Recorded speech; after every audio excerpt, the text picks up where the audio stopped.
Kalah kripto dan terdesak utang, pelaku tusuk anak politisi PKS Cilegon. Di Reskrimum Polda Banten, AKBP Dian Setiawan mengatakan, pelaku inisial A itu merupakan pegawai operator produksi di PT CA. Warga Kertapati, Palembang, Sumatera Selatan, kata AKBP Dian Setiawan saat konferensi pers, Senin, 5 Januari 2026. Menurut Dian, Ah nekat melakukan aksinya karena motif ekonomi.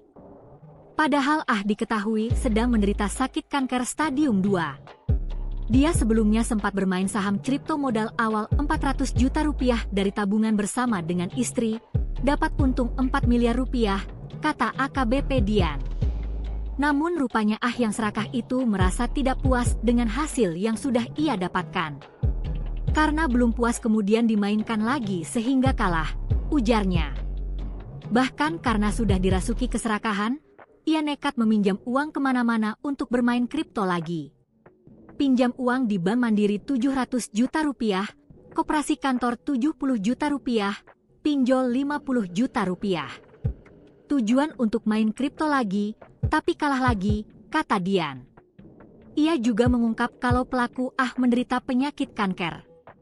Dari 2020 yang bersangkutan menderita kanker nasofaris stadium 3, rutin tiap minggu kontrol kemoterapi di RSS daerah Semanggi, katanya.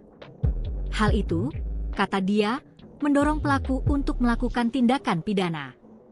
Sempat chat ke istrinya, apabila keadaan semakin amblas, yang bersangkutan akan melakukan tindak kriminal, ucap Dian.